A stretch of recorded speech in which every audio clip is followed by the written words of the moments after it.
I bought the best selling PC on Amazon. But is it actually good or is it overhyped? Today we'll be taking a look at this Skytech Nebula. When you search gaming PC as a keyword on Amazon, it is the overall pick and the best selling one. Now, I paid for this PC myself, so in this unbiased review, I will be testing this PC in different games, comparing it with other Prebuilt PCs in the market, the pros and cons, the final conclusion, and much more. So stay until the end if you want to find out whether or not you should buy this system from Amazon. The link to this exact same PC will be down in the video description in case you want to buy it, but I do expect the price to change in the future, so if you want to check the latest pricing and availability, just check that link. My name is Valentino. With that being said, let's start. First, I'll quickly talk about the PC specifications, and keep in mind that I will be making a more in-depth review in the future about this system. This PC comes with the RTX 4060 graphics card and the i5-13400F CPU. On paper, this CPU and GPU combo is excellent for 1080p resolution gaming on ultra settings in any game basically, because the 4060 is a very nice graphics card for 1080p and the 13400F is a very nice CPU not to bottleneck your RTX 4060, meaning that you get the best performance out of your GPU. And this combo is very similar to my $900 gaming PC build that I made for Fortnite a couple of months ago, so we'll see how this one compares when I test it in this video. For the rest of the components, you get a 1TB SSD, 16GB of RAM, which is the standard for gaming, and a 600W power supply. Enough storage and RAM at this price point,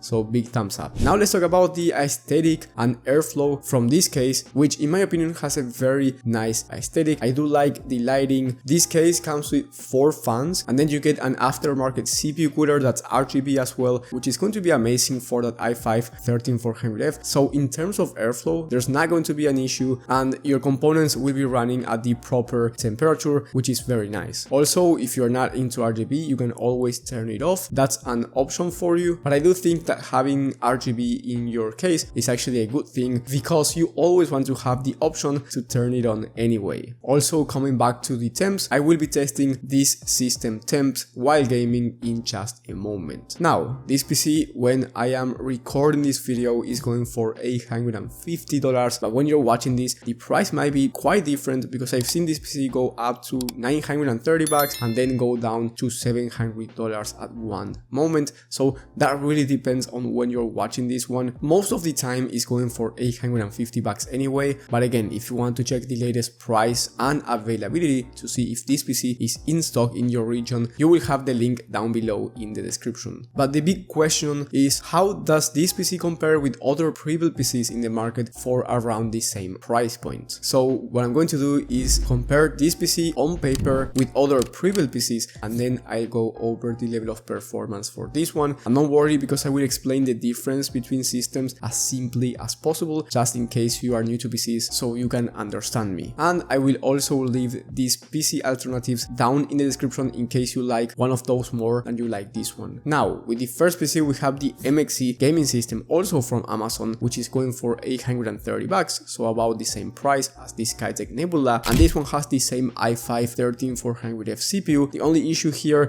is that you get the RTX 2060 Super, which is slower than the RTX 4060, and you don't get technologies like DLSS, which is going to help you out in the most high demanding games to achieve higher frame rates. So even though this one is quite similar in terms of pricing and you get the same CPU, in terms of gaming performance, it's just not going to be as good as this one for about the same price. And also the airflow here is not as good as this Skytech Nebula. The reason why it's not as good is because on this Skytech Nebula you get 3 fans in the front with a front mesh panel, so plenty of airflow, and on this one I don't see any fan on the front, and also it doesn't have any front mesh panel, so the temps are going to be worse in this system. So I wouldn't recommend you buying this one. I think the Skytech Nebula is much better on paper. Then if we compare it with a system from iBuypower, which many people buy from iBuypower, by the way, that's why I am making this exact comparison. This one is the Ready Slate 6M004, going for $899, so slightly more expensive than the Skytech Nebula when it's going for $850. And this one has a Ryzen 7 5700, which is slower than the i5-13400F. And then you get the RTX 3050 6GB version, which is much slower than the RTX 4060. And you get 6GB, which is less VRAM than than the 4060 with 8 gigabytes, which is going to be much better for 1080p than having 6 gigabytes. So this system is not good, do not buy it. Many people buy from iBuypower, that's fine. Maybe in other price points the difference is not as big, but if you get this system, trust me, you are going to be getting at least 40% slower performance from your system if we compare it with this Skytech Nebula. With the next one, we have a CyberpowerPC from Best Buy. This one is going for $880, so slightly more expensive, just around the same price point anyway. And this one has a Ryzen 5 5500, which is slower than the i5 13400F, and then you get the same RTX 4060. So this one is still worse than the Nebula because you get a Ryzen 5 5500. However, the aesthetics might be nicer for you. That really depends on the personal preference, of course, but if you do like the aesthetics more on this system, and aesthetics play a big part on your purchase decision, then getting the CyberpowerPC is going to be the better option for you. But keep in mind that since you get the Ryzen 5 5500, you will be achieving slower frame rates, especially in esports titles like Fortnite competitive settings or performance mode, where your CPU is quite more important. And last but not least, we have the Skytech Chronos from the Skytech website, not from Amazon. This one is going for $900, so slightly more expensive than the Nebula, and this one has the Ryzen 5 5600X, which is similar compared to the i5 13400F in terms of gaming performance, and then you get the RTX 3070, which is actually slightly faster than the RTX 4060. So here you pay a bit more for slightly more gaming performance. So in terms of price to performance, both the Chronos PC and the Nebula are very similar, and you get the same 16 gigs of RAM and 1 terabyte of SSD, which, as I said before, are usually the standard for gaming. But as I said before, the 3070 is slightly faster than the 4060. So if you want slightly better performance, just spend a bit more and get this Chronos PC. Now that you see that on paper the price to performance on the Nebula system is actually pretty impressive, let's see the actual performance from this system at 1080p resolution in different games. With the first test, I will be playing a high demanding title, and with the second test, I will be playing an esports shooter in case you want to play those high FPS games. So let's go with the first test in Cyberpunk 2077. So here we are in Cyberpunk 2077. In the top left, you can see the FPS and the FPS average right below it, and we are testing Cyberpunk 2077 at 1080p on the Ultra preset, no ray tracing enabled or DLSS or just any upscaler, pure native 1080p resolution on Ultra settings. And as you can see, the FPS number is actually pretty decent, over 70 FPS most of the time, with an average of 74 FPS at the moment. And then on top of that, you can see the average temperature for the CPU and GPU, which are actually pretty damn good. The GPU is not reaching 70 degrees and the i5 not reaching over 50, which is a really good number. So the total average FPS